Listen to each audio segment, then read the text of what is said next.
Boa noite, irmãos. Graça e paz do Senhor Jesus. Bom estar aqui com vocês novamente, mesmo nessas condições que nós estamos. Louvado seja o Senhor por tudo que nós já cantamos e ouvimos nessa noite. Agradecendo pelas crianças. Veja, o meu caderninho de esboços, ele acabou. Eu tive que pegar o caderno de desenhos da Carol. Olha aí, ó. Ela nem sabe que eu peguei, mas eu peguei para fazer minhas anotações. E hoje, meus irmãos queridos, nós vamos dar sequência à nossa série sobre as igrejas do Apocalipse, as 7 igrejas mencionadas lá no começo, dos primeiros capítulos de Apocalipse. E hoje, a missão que me foi entregue é falar sobre a igreja de Sardes, irmãos. A igreja de Sardes, ela é conhecida, um comentarista chamado Lawrence Richards chama de a igreja dissimulada, porque era uma igreja que tinha uma aparência de viva, mas na verdade ela estava morta, bem morta mesmo. E é sobre esta igreja, uma igreja que perdeu o brilho por várias razões, mas que ao longo da sua história perdeu o brilho. Então nós vamos falar sobre a igreja de Sardes, sobre a imagem, a obra de Vincent van Gogh, que muitos especialistas e apreciadores de arte dizem que há um detalhe muito interessante nessa obra, é que a vila, nesta noite estrelada, a vila, as casas estão iluminadas, mas a igreja ao centro, ela está com as luzes apagadas. E alguns especialistas nas obras de Van Gogh diz que ele quis passar uma mensagem de que a igreja, no seu momento, na sua época, tinha perdido o brilho. E é exatamente isso que nós vamos falar sobre a igreja de Sardes. Eu tive a oportunidade, pela graça de Deus, de conhecer a França. E nós visitamos a Catedral de Notre Dame, que creio que há 2 anos atrás, se não me engano, pegou fogo e destruiu tudo. E é muito interessante, gente, porque fica num lugar muito lindo.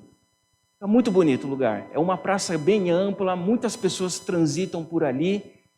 E toda aquela sua estrutura arquitetônica, artística, construída há muitos séculos atrás, é belíssima, é sensacional. Mas por dentro, irmãos, a gente quase que ficou com medo dentro, no interior da catedral, porque é tão escuro, a luz do dia parece que não entra como normalmente entra nos lugares grandes.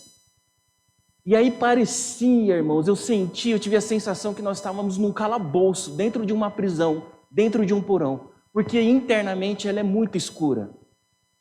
E aí eu fiquei pensando, puxa vida, apesar de toda a história, toda a bagagem, a riqueza artística e arquitetônica, mas por dentro eu senti que não havia vida ali. E é muito interessante, irmãos. O sol pode estar o mais forte que for no dia, mas lá dentro era muito escuro. E aí eu pensei, puxa vida, que escuridão aqui dentro. Onde está a vida disto aqui? E é muito interessante porque na parte externa há gárgulas esculpidos na sua telha. E ninguém sabe explicar ao certo o porquê daquilo.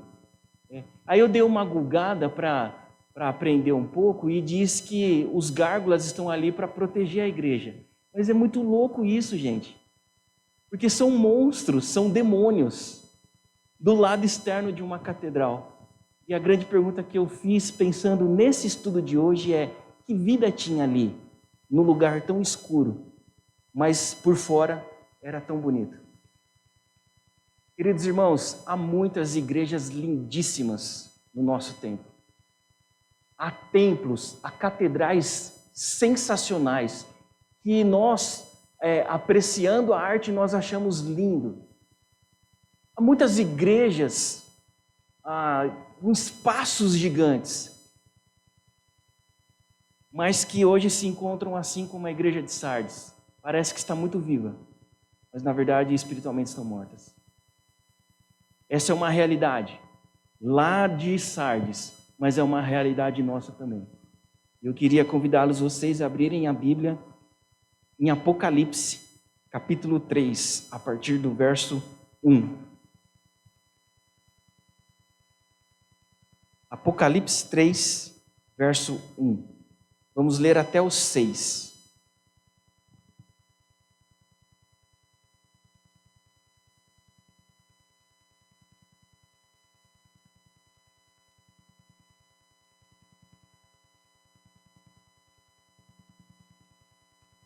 Vamos lá? Apocalipse 3, verso 1. Diz assim: carta à igreja de Sardes.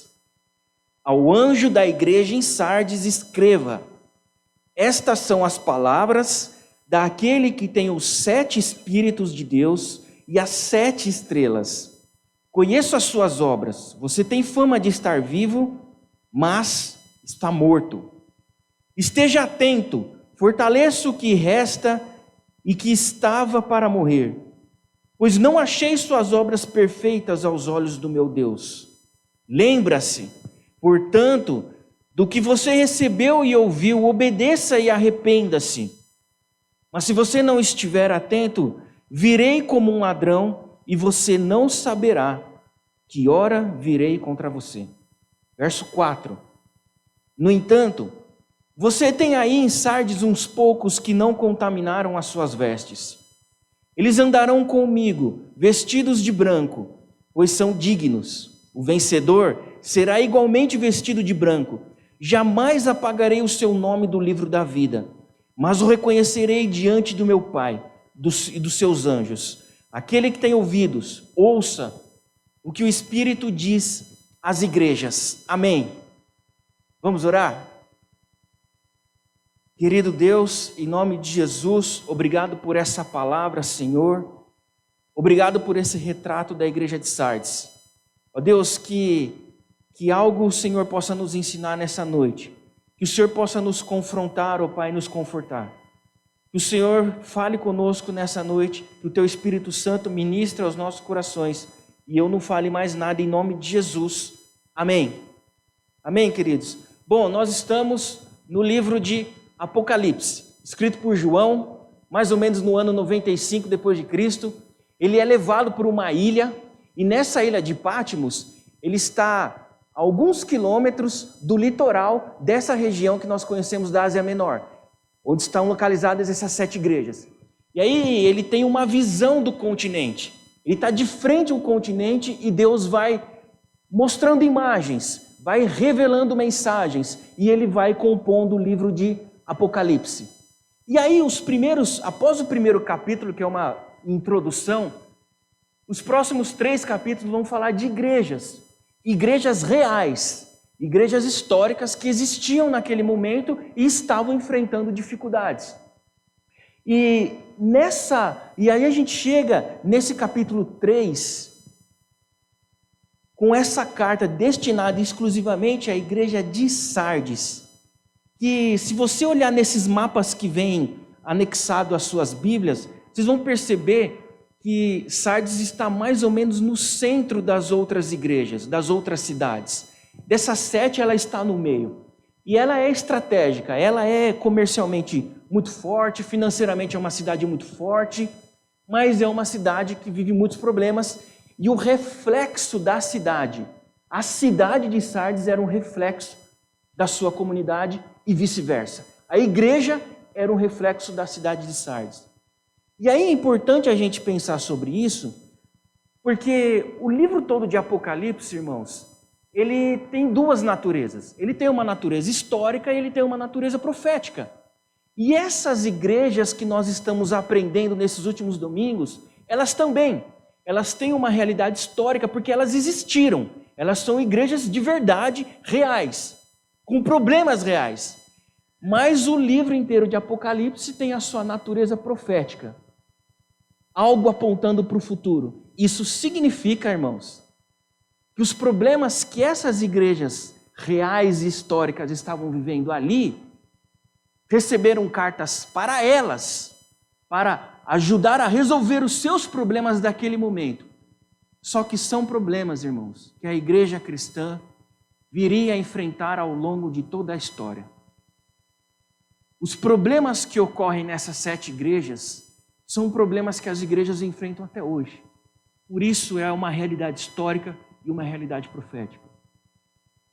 Sardes era uma cidade lindíssima, uma igreja lindíssima, uma comunidade muito linda, abastada financeiramente, economicamente muito forte. Mas o texto bíblico diz que, apesar dessa imagem viva, cheia de luz, cheia de brilho, não era viva, era morta, assim como toda a cidade. E isso é muito real para nós, é histórico para nós também, mas é profético no sentido de nos autoavaliarmos e olharmos o que precisamos corrigir para que não vivemos esses problemas no futuro. Então nós estamos falando de uma igreja real, histórica, que viveu problemas que talvez a gente já viveu, está vivendo ou poderá viver. E é por isso que esse alerta profético fica para todos nós, cristãos de todas as épocas e de todos os momentos. O que é interessante, na carta específica a Sardes, é que não tem um elogio explícito. Algumas outras, há advertência, há exortação, mas há elogios. Sardes não. Não há nada explícito. Olha, mas vocês são ótimos nisso. Não. Não existe um elogio à igreja de Sardes. E aí, o João, ele recebe a mensagem, recebe a revelação, ele começa a escrever, e logo no verso 1 ele vai dizer sobre 7 espíritos, porque nós temos uma dificuldade com o Apocalipse. Essas linguagens que aparecem, esses paralelos, esses figurativos. Então os 7 espíritos está falando sobre o espírito que está sobre as igrejas, o espírito que foi derramado sobre essas igrejas. E o 7 dá a ideia de pleno, de plenitude. Então o que o João está dizendo é que o Espírito de Deus estava plenamente sobre essas 7 igrejas. E aí é interessante porque esse Espírito que está plenamente nessas igrejas é o Espírito que traz vida ao que está morto. Então esse Espírito vai trazer vida para essa igreja que agora está morta, nesse momento está morta. E também ele vai dizer sobre as 7 estrelas, que é um simbolismo do cuidado e da preocupação do próprio Cristo com as suas igrejas. Aqui as 7 estrelas estão nas mãos do próprio Cristo, que usa para sustentar, a sua poderosa mão para sustentar e julgar quando necessário as suas igrejas. Então essas 7 estrelas, elas significam que a poderosa mão do Senhor está sobre cada uma dessas igrejas. Então nós estamos vendo de igrejas que o Espírito de Deus está plenamente sobre elas e que o próprio Cristo, na sua poderosa mão, está cuidando e sustentando. Mas ainda assim, essas igrejas vivem problemas reais e dificuldades. Aí ele acaba esses primeiros 2 versos numa advertência, identificando alguns erros, mostrando a condição que a igreja de Sardes está, e agora ele vai começar a mostrar o retrato e vai começar a responder: por que vocês estão vivendo dessa forma? Por que vocês têm a aparência de estar vivos, mas na verdade vocês estão mortos? E aí, queridos, eu penso que são motivos por que Sardes perdeu o seu brilho. E talvez isso seja a reflexão que a gente possa fazer nessa noite. Como que uma igreja se perde? Perde o brilho. Como que essa igreja que tem o Espírito de Deus plenamente presente, a poderosa mão de Jesus está sobre ela, mas perdeu o brilho? E quando o Espírito de Deus, o próprio Cristo, olha para esta igreja, ele diz que ela está morta. Como se perde o brilho? Como uma igreja perde o brilho, uma comunidade? E obviamente, naturalmente, irmãos, isso vai servir de reflexão para nós, cada um de nós como indivíduo. Porque nós aqui juntos, nós formamos uma igreja. Então a igreja ela começa aqui, em cada um de nós. Então a reflexão que a gente faz sobre as nossas igrejas são reflexões que a gente deve fazer para cada um de nós, como indivíduos, filhos de Deus, participantes da sua igreja. E aí eu queria responder essa pergunta: como que uma igreja perde o seu brilho? Primeiro, Sardes perdeu o seu brilho Porque ela deixou de ser vigilante e militante. Versos 3, 2 e 3 diz assim: esteja atento, fortaleça o que resta e que estava para morrer, pois não achei suas obras perfeitas aos olhos do meu Deus. Lembre-se, portanto, do que você recebeu e ouviu, obedeça e arrependa-se. Mas se você não estiver atento, virei como um ladrão e você não saberá a que hora virei contra você. Então nós estamos falando de uma igreja que deixou de ser vigilante e militante. Sardes era uma cidade que foi edificada num monte. E é uma cidadela no alto de um morro. E isso tornava a cidade quase que impenetrável. Isso era uma defesa. Nenhuma outra nação conseguia invadir Sardes e destruir aquela cidade, porque o seu lugar onde estava edificado a protegia. Mas mesmo assim, isso não impediu de, em alguns momentos, Sardes for destruída por outros povos. E nenhuma dessas, os persas arrasaram Sardes, destruíram todas, porque em algum momento eles deixaram de vigiar, os sentinelas deixaram de vigiar das torres. Em algum momento eles abaixaram a guarda. Essa cidade fortalecida, quase impenetrável, em alguns momentos, ela deixou de vigiar, os sentinelas abaixaram a guarda e elas foram invadidas. E isso ocorre muito ao longo da sua história. E isso nos faz pensar por que muitas vezes nós nos pegamos em problemas. Porque muitas vezes nós temos que enfrentar dificuldades. A Bíblia nos alerta, se estamos bem, veja o que está de pé. Mas em algum momento as dificuldades vêm e nós não percebemos por onde entrou. Assim povos invadiram Sardes. Em algum momento eles baixaram a guarda e não perceberam por onde foram invadidos. Mesmo eles achando que eles eram impenetráveis, que eles eram impossível de serem invadidos. Muitas vezes nós baixamos a guarda e aí é que nós perdemos as batalhas que nos são propostas. Nós estamos dia a dia enfrentando lutas. E a grande dificuldade para nós é não abaixar a guarda e não achar, quando nós estamos bem, que não nos seremos acometidos de lutas e problemas. Porque esta igreja, esta cidade, em algum momento se acomodou pelo seu poderio, pela sua força. Por em algum instante, o vigilante, o sentinela, achou que ele poderia dar um respiro, poderia baixar a arma, poderia baixar a guarda. E nesse momento eles foram invadidos e foram destruídos. E aí nós estamos vivendo numa época de pandemia. A grande pergunta que você precisa fazer para você mesmo é: em que momento você baixou a sua guarda? Porque se você baixou a sua guarda, talvez você esteja caminhando para perder o brilho. Assim como os nossos irmãos em Sardes viveram. Essa igreja deixou de ser vigilante, mas ela deixou de militar também. Deixou de militar pelo Evangelho de Jesus. Deixou de proclamar. Porque se ele via as obras, é porque as obras aconteciam. Em algum momento aconteceu. Em algum momento eram feitas. Em algum momento essa igreja era atuante. Em algum momento essa igreja estava nas ruas anunciando aquele que era o Senhor de suas vidas.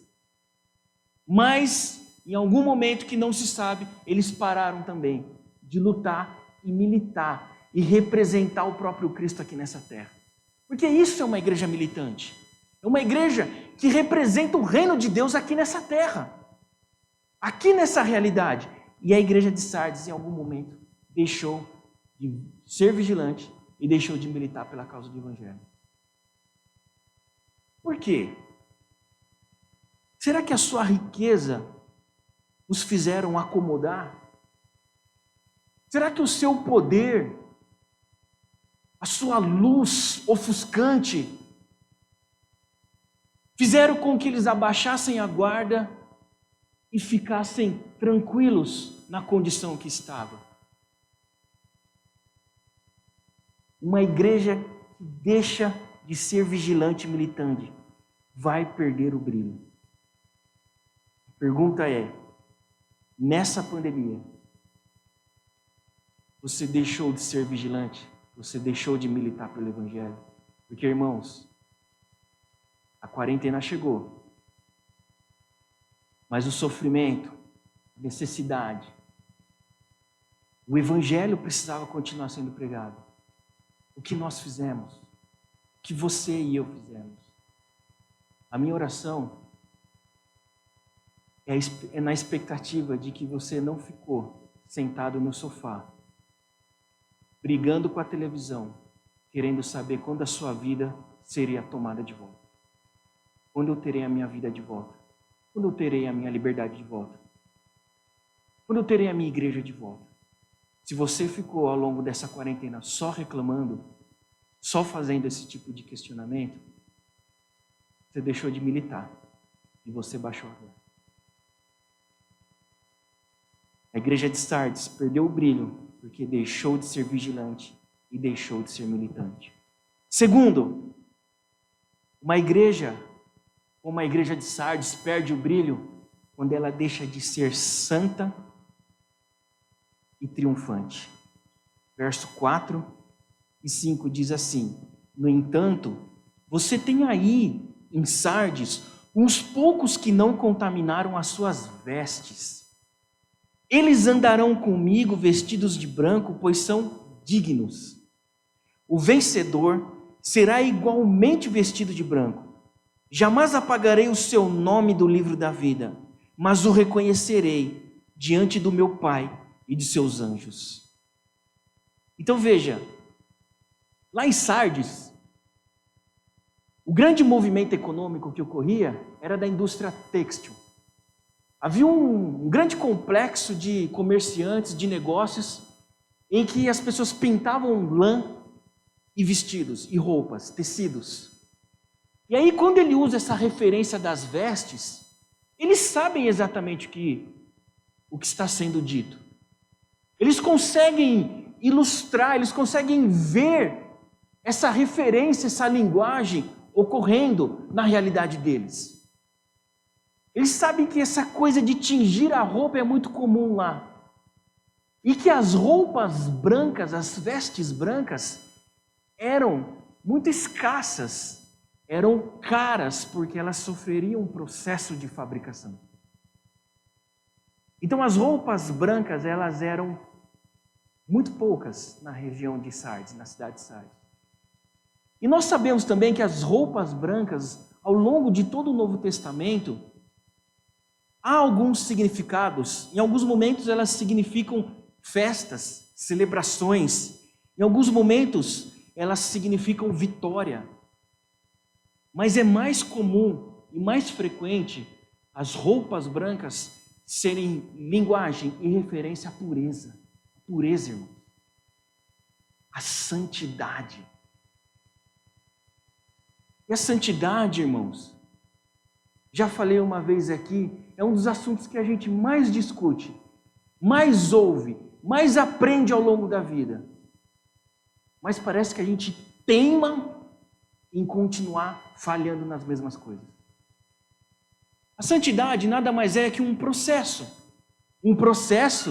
que a gente começa quando o Senhor Jesus nos chama para a sua eterna família. E essa luta, essa incansável luta, para sermos melhores a cada dia, que teremos só o final desse processo quando Jesus vier para nos buscar, esse é o processo de santificação. E essa é a nossa grande luta. Nós lutamos todos os dias. Nós colocamos um pé fora das nossas casas, a nossa santidade, a nossa pureza já está sendo desafiada.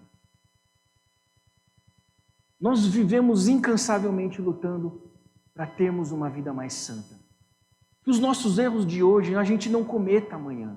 Porque nós aprendemos e nós nos arrependemos, como é a orientação aqui no verso 3. E essa capacidade de se arrepender quando falhamos, e aí não falhamos mais, porque já estamos arrependidos pelo aquele erro do passado. Isso é santificação. E é lindo conhecer histórias de pessoas que que a gente ouve, veja, ele era daquele jeito, mas hoje não é mais. Essa incansável luta por santidade, irmãos. Mas tem um problema. Porque muitas vezes nós baixamos a guarda, deixamos de militar pelo Evangelho. Nós somos tomados por uma inércia e uma apatia horrorosa. E aí a gente fica se perguntando, por quê? Por que eu estou me sentindo tão distante de Deus? Por que eu estou me sentindo tão frio? Meu irmão, você está apático. Apático. Você está inerte na sua espiritualidade. Volte, se arrependa e continue a sua incansável luta por santidade. Amém? Porque essa é a nossa vida, irmãos. Essa é a vida do crente. É não aceitar a condição inerte, apática e de pecado que nós nos encontramos. Porque, meu irmão querido, se você está apático, se você está inerte, se você está frio, isso é um sinal de que a sua santidade está comprometida. Por mais doloroso que seja, por mais chato, por mais difícil que seja ouvir isso, mas quando nossa santidade está de guarda baixa, aí nós nos encontramos nessa condição de frios, inertes, apáticos e indiferentes. Nós precisamos lutar. Mas você não está sozinho, gente. A coisa mais linda é que você não está sozinho. Nós caminhamos juntos. Somos irmãos. Somos uma família. Somos uma igreja. Me ajuda que eu te ajudo. Não é assim que tem que ser, gente. Eu tenho falhado nisso. Vamos caminhar juntos, porque eu falei nisso. Então vamos dar as mãos e vamos caminhar juntos. E vamos voltar para a nossa incansável luta pela santidade. Mas nós não podemos permitir a apatia, a inércia, os receios, a acomodação. Porque em Sardes, as pessoas se acomodavam nas suas riquezas, porque elas se achavam espiritualmente fortes. Nós não podemos aceitar esse tipo de vida. Nós precisamos continuar a nossa interminável luta por pureza e por santidade. Hoje na escola bíblica, com os adolescentes, o assunto da lição era adultério. E talvez não faça tão parte da realidade deles. Mas o tema geral era pureza, e eu falei para eles sobre o sexo antes do casamento. O que eu mais queria que eles guardassem no coração deles é que o namoro, o noivado, jovens, adolescentes, é que é a fase para você conhecer a alma e o coração, não o corpo da pessoa.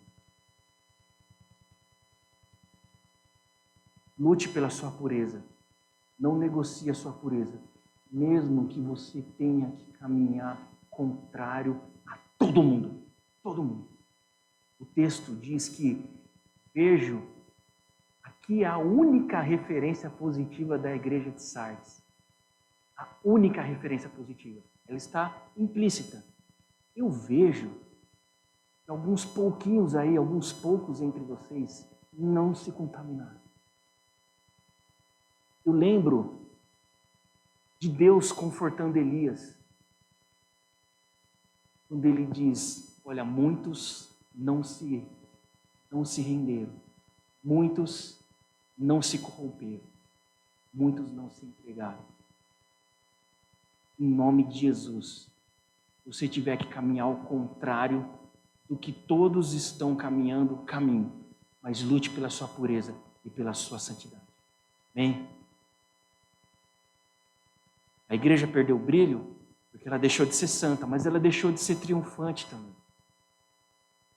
Porque aquela iminente volta de Jesus, que os apóstolos apaixonadamente compartilhavam e nos ensinaram em tantas páginas do Novo Testamento, Sardes já não tinha mais essa expectativa. E irmãos, isso é muito estranho para mim. Não sei para você.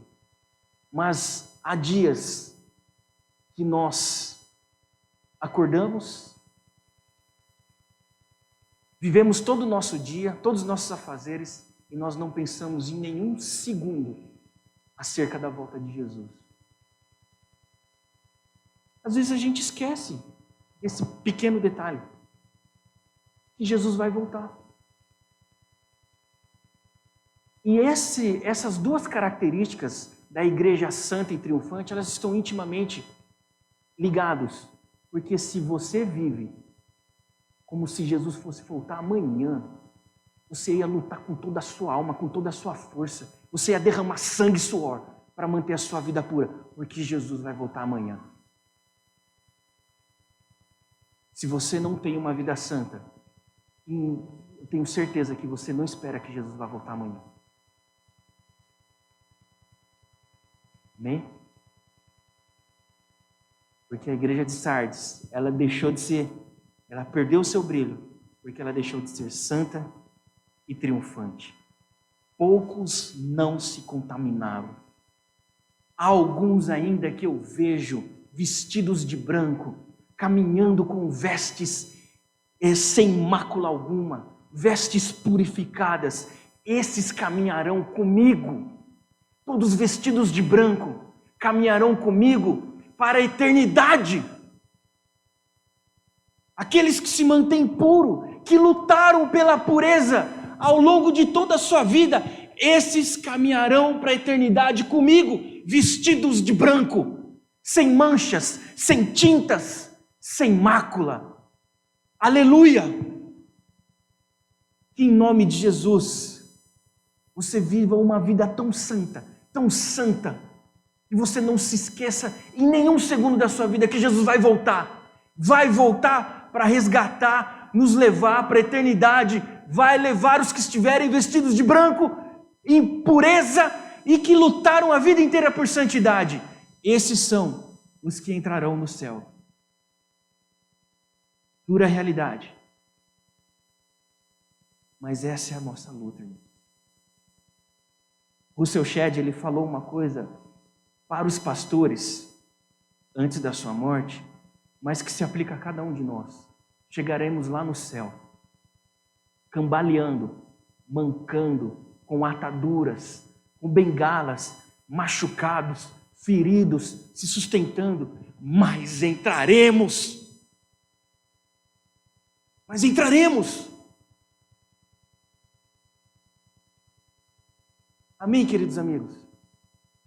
Amém.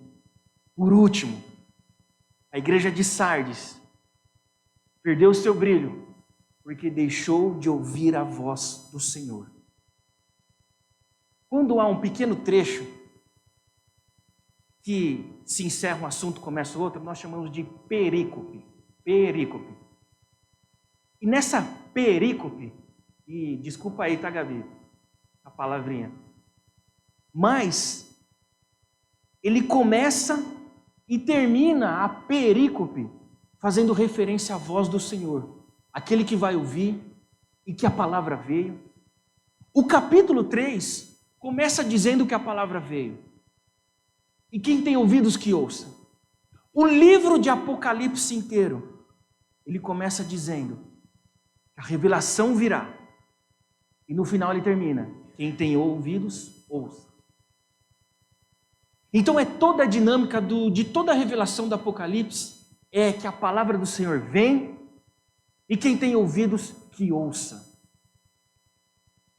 E aí Sardes, por algum motivo, em algum momento, eles deixaram de ouvir a voz do Senhor. E numa igreja, numa comunidade, quando nós deixamos de ouvir a voz de Deus, de quem estamos ouvindo? É a voz de quem? E aí é nesse momento, irmãos, que nós vemos igrejas sendo destruídas, desfeitas, desonradas. Porque a igreja não vive a voz e a vontade do Senhor, mas vive a voz e a vontade de loucos. que estão pastoreando algumas igrejas por aí. E se isso não fosse verdade, não fosse realidade, eu jamais falaria isso. Vocês, irmãos, sabem do que eu estou falando. Sabem que tem um monte de impostor, falso profeta. E temos pessoas que ouvem esses caras e confrontam a nós. Sim ou não, pastor Everson? Pastor Anderson? Sim ou não? Então, uma igreja que deixa de ouvir a voz de Deus pode estar ouvindo milhões de vozes, mas não está caminhando para lugar nenhum. E aí, em alguns momentos da nossa vida, a gente deixa de ouvir a voz de Deus. Em alguns momentos a gente declara independência de Deus. Deus, só aqui, só essa semana, só hoje, só nesse probleminha aqui que eu estou enfrentando, me deixa aqui. Deixa que eu ouço a minha própria voz. Aqui, Senhor, não dá palpite não. Deixa comigo. As nossas ações dizem isso. Há muitos momentos da nossa vida, há decisões que nós temos que tomar, e nós deixamos de ouvir a voz de Deus.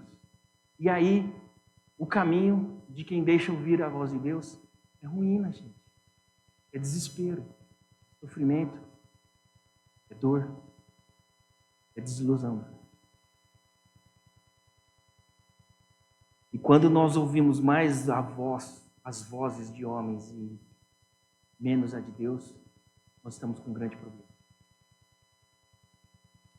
E aí o brilho se perde, ofusca, porque a glória e a luz do Senhor não está mais brilhando sobre você. É de qualquer outra coisa, ou de qualquer outro alguém, menos de Deus. Nós não podemos permitir sermos guiados sem ouvir a voz de Deus. Sem a voz de Deus estar constantemente sussurrando e falando aos nossos ouvidos, irmãos. Uma igreja que era viva, agora é reconhecida como morta, porque deixou de ouvir a voz de Deus também. Se essa é a realidade da sua vida como indivíduo, se arrependa.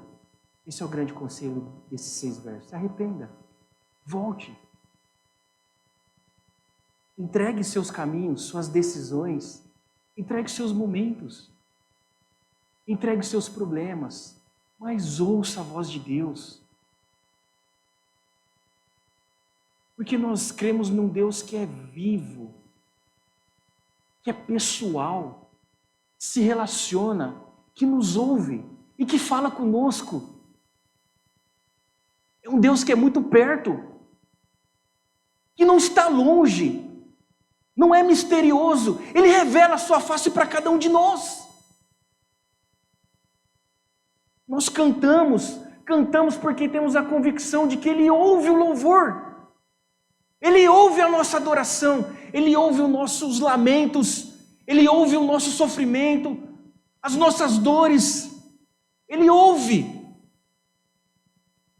Por que você não ouve a voz de Deus? É Ele quem está falando com você. É a voz do Senhor que te acompanha ao longo de toda a sua vida. Permita que os seus ouvidos sejam sensíveis à voz do alto, à voz do Senhor. Ouça a voz do Senhor, para que você não perca o brilho da sua vida. Amém? Por fim, queridos, terminando, concluindo essa breve meditação, dá um clique, por favor, William. Uma igreja vigilante, que é santa e que é submissa à voz do Senhor, será um farol no meio da escuridão que nós estamos vivendo. Filipenses 2,15, para que venham a tornar-se puros e irrepreensíveis filhos de Deus, inculpáveis no meio de uma geração corrompida e depravada, na qual vocês brilham como estrelas no universo. Amém, queridos? Em nome de Jesus, a sua vida seja um farol na escuridão. E que em nome de Jesus, que todos nós juntos aqui, faça dessa igreja um farol no meio dessa escuridão que o mundo vive. Deus abençoe cada um de nós. Deus nos ajude a sermos uma igreja que brilha a luz e a glória do Senhor. Amém, queridos? Irmãos, quando a gente vê vídeos como a gente viu das crianças, além delas cantarem, o que já é sensacional, muitas pessoas se envolverem para acontecer das crianças gostarem e amarem a igreja e cantar e desfrutar. Gente, mas ver crianças interpretando sinais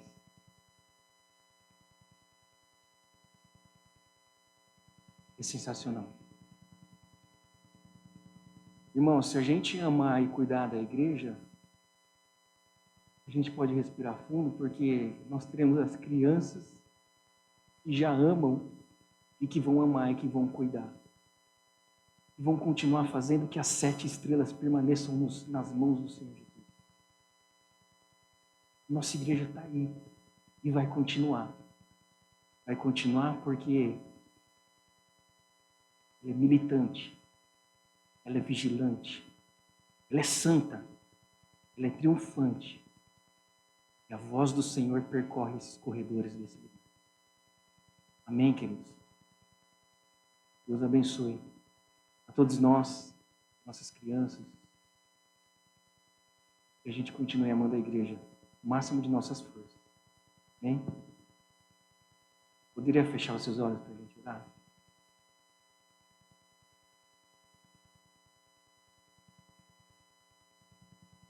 Querido Deus, em nome de Jesus, obrigado, Senhor, pela Tua palavra aberta, lida e compartilhada, Senhor. Ó Deus, que faça sentido, que faça diferença na nossa vida, Senhor. Ó Deus, obrigado, Senhor, porque o brilho do Senhor, ó Pai, permanece iluminando esta igreja. Ó Deus, e que seja assim na vida de cada um aqui, Senhor.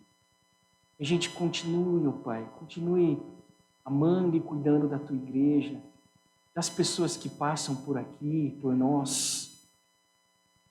Ó Deus, que o Senhor nos ajude, nos fortaleça cada dia mais, ó Pai.